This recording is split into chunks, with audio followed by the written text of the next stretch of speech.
Hey everybody, I got a short video for you guys today. The point of me making this video was I mentioned something in my last video where I talked about how I was the only one who predicted that Chainlink was going to tank. I mentioned something in that video where I said buying ICOs is stupid because you compete against venture capitalists and the smartest money in the world. I said I was going to explain that a little more, but as the video went on, I guess I kind of forgot about it and I didn't really explain it as much as I wanted to. So I'm going to make a video about that now. And so the title of this video, as you can see from this slide, it's just, never buy ICOs. You really shouldn't be. I'm not saying you can't make money. A lot of people do make a lot of money from ICOs, but they're really kind of stupid. And why are they stupid? The first reason is that ICOs compete against the smartest money in the world. You're competing against venture capitalists, okay? Venture capitalists, okay? What a venture capitalist is someone who's been a titan of a particular industry his whole life, and then afterwards he decides to invest in new companies, new startups. So I don't know why anyone who buys an ICO thinks that they're qualified to compete against a venture capitalist. It sort of is a little bit mind-boggling. I'm not saying you can't do it. Again, I'm just saying like 99% of you cannot do it, and the 1% who do will most likely just be lucky. Second point is that an ICO is completely unnecessary. You can build a company without having an initial coin offering. Like all it does is it's a method to help the company gain funding when it starts out, so it's really good for the company. The question is it good for the investors? Like, why would an ICO, where you give them money first and then they come out with a product later and they come out with customer bases later, why would you think that's a good time to invest? Like, an ICO is great for the business who does the ICO, but for the investors, I don't see how there is any benefit whatsoever, because as an investor, you want a company that has as much of a product and as much of a customer base as possible, but one that you have to pay as little as possible to acquire. And ICOs are generally, like, they cost a lot. Like, in order to get a decent percentage of an ICO, you've got to spend a ton of money. And the third point, why invest in a company with no customers? When an ICO comes out, it just comes out and it's like, hey, we're going to start a company. Invest. And it's like, well, where are your customers? If you just started, you don't have any. Why would you ever invest in a company that doesn't have customers? That doesn't make sense. You can't make your money back unless a company has customers. So why would you invest in a company with no customers? Fourth point is, why are you qualified to invest? Again, this is sort of similar to the first point where you're competing against the smartest money, but this is just a question of, even if you don't consider your competition, why should you be putting your money in this risky venture? What makes you qualified to determine whether or not the risk is worth it? I don't think a lot of people who buy ICOs really ever ask themselves this question. And then the final point is, how do you know the company's connections? A huge factor in whether or not a company is going to work, whether or not it will succeed, is the connections it has. This is not just, they got to have suppliers, they got to have customers, they got to have business associates, other companies that they work with. They got to have all this stuff. So how do you know, as just some random guy off the street, what connections a company has just by reading the information that's publicly available? Like, how on earth do you know? These are a bunch of questions that I don't think people have the answers to. So let's go ahead and talk about these individually. So first, again, ICOs, you're competing against venture capitalists, okay? Venture capitalists are the most successful and the smartest people in an industry.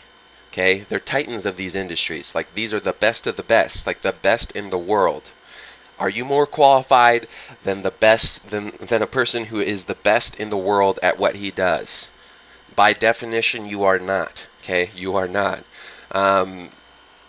And the third point, again, this is, I'll cover this later on, but how do you know the company's connections? This needs to be woven into the venture capitalist thing, because a venture capitalist, a guy who's spent his whole life dominating an industry, he knows everybody. He's got all the connections, okay?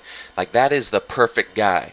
So how is your ICO, who doesn't have a venture capitalist, going to compete against a company that has a venture capitalist behind it if the venture capitalist has way better connections and knows the industry better? Like, how on earth are you going to compete against these guys?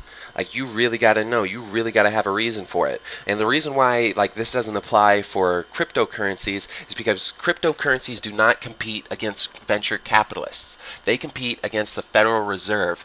And if you do not use money that the Federal Reserve creates, you'll literally get shot. Like, it's illegal not to accept Federal Reserve notes, okay? So things like Bitcoin and, you know, Zcoin, Pivx, Litecoin, all those cryptocurrencies, whichever one you want to grab, Zencash has been doing great recently. Any of those cryptocurrencies, they're competing against a company that literally will kill you if you don't use their product. It's not that hard to get better than a company that does that. Venture capitalists don't kill people if they don't use their product. They're capitalists, okay? They offer their product on the market, and then they just dominated the market. So it's a completely different thing between ICOs and cryptocurrencies, because cryptocurrencies compete against a mentally retarded banking system. Okay, it's not that hard to win. Venture capitalists, if you're competing against those guys, you're going to get your ass whooped time and time again.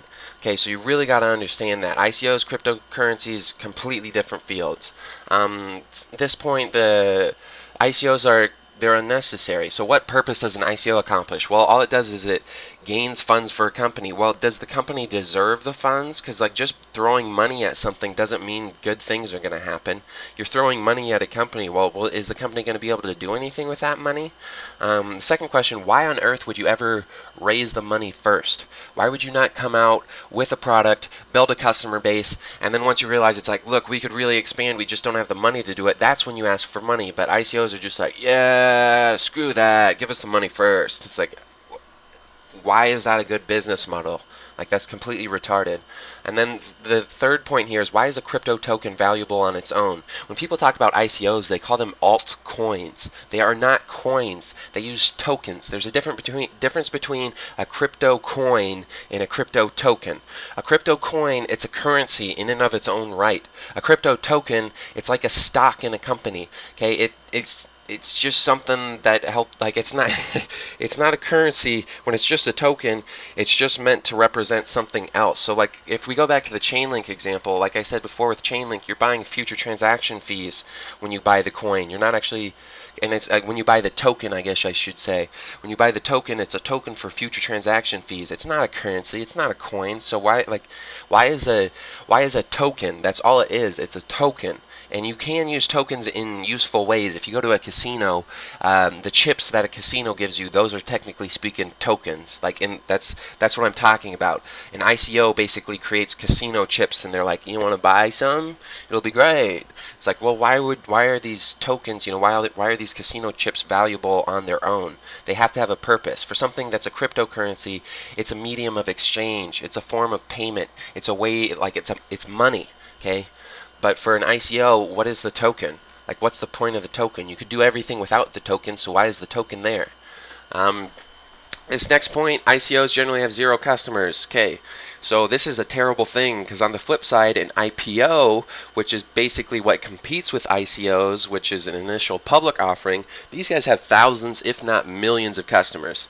So ICOs compete against IPOs, and IPOs have thousands to millions of times more customers. Technically speaking, if ICOs have 0 customers, it's an infinite time, or like an infinite multiplication, because anything times 0 is still 0. But Jesus Christ, man, like, I don't know why anyone looks at ICOs and thinks, hey, there's 0 customers here, let's compete against these IPOs who have millions and we're gonna beat them.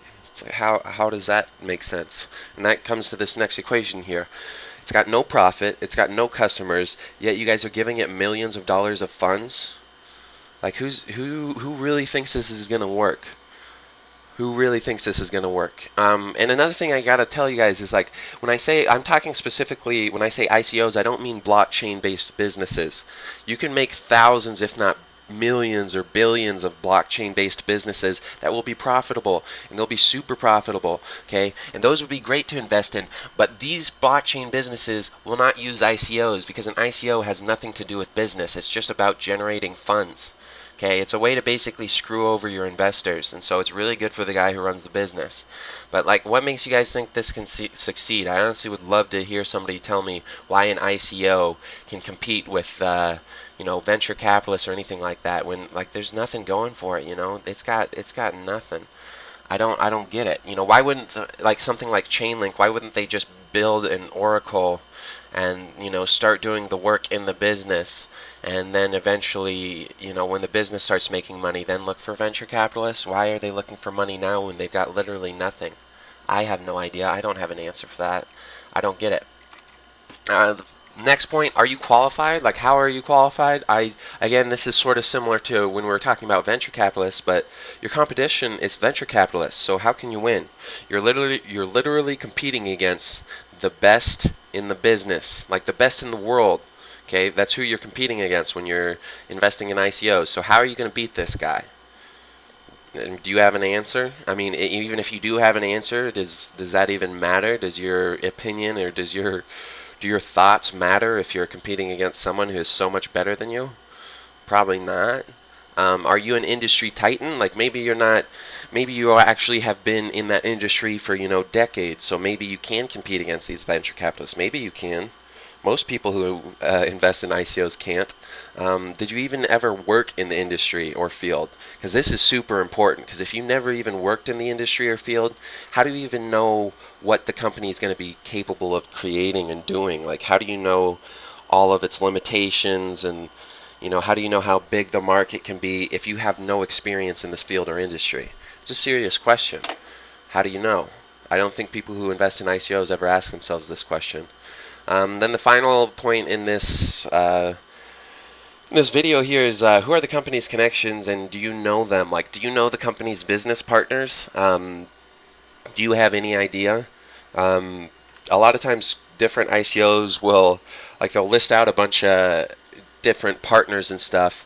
But if you look at this third point, like, are these business partners real? And what I mean by that is just because someone says they're interested in what you're doing, like a lot of people who are first starting out in a business, they'll get a lot of interest from people. But interest is a lot different than sales. Okay, interest in the company doesn't mean you have a business partner. You have a business partner when you have a business relationship, and the business relationship is based upon sales.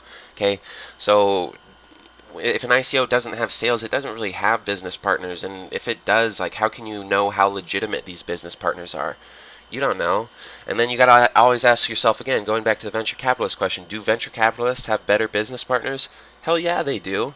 They're titans of the industry. They know everybody in the industry. Anybody who's anybody in the industry, the venture capitalist knows them. Okay? So the venture capitalist has way better business partners than you do, or than the ICO does, and he knows them personally. Like, he probably has met them face to face, like everybody who matters in the industry. Okay, that's why the venture capitalist has got so many advantages over somebody over some idiot investing in an ICO. Like, yeah, now this is going to be the next Facebook. It's like, how do you know? Do you know how much effort is involved in a venture capitalist job? Do you know how many times they tell people no? How many times do you look at an ICO and say no and just like, this is dog shit? Because that's most of what a venture capitalist does. They're looking for the diamond in the rough. Okay, how can they find the diamond in the rough? Well, they can only find it because they've got all that experience. You don't have it, you know. But anyways, yeah, that's just my little rant on ICOs. Again, you guys, I'm not saying never invest in an ICO. Well, I mean, I'm saying I never invest in an ICO. That's what I'm saying. You can make money on an ICO. But generally speaking, just because of these facts, it's generally speaking a terrible, terrible idea. Just because you're not qualified. I don't care who you are, you're not qualified to invest in an ICO unless you're a venture capitalist. Okay, and then if you're a venture capitalist, then why on earth are you investing in ICOs when you can just do it through a venture capital firm or a venture capital company? You know, that's way more efficient. You'll make way more money. So if you're investing in an ICO, if you're qualified to do it, you shouldn't be investing in an ICO. They're literally just ways to get money out of stupid people who think that they, I don't know, think that any company that is formed is going to succeed. That's not the way the business world works. Almost every company that is formed fails. And almost every ICO that is formed fails. You guys got to start learning. But anyways, that's the end of my rant. So there will be more videos coming out.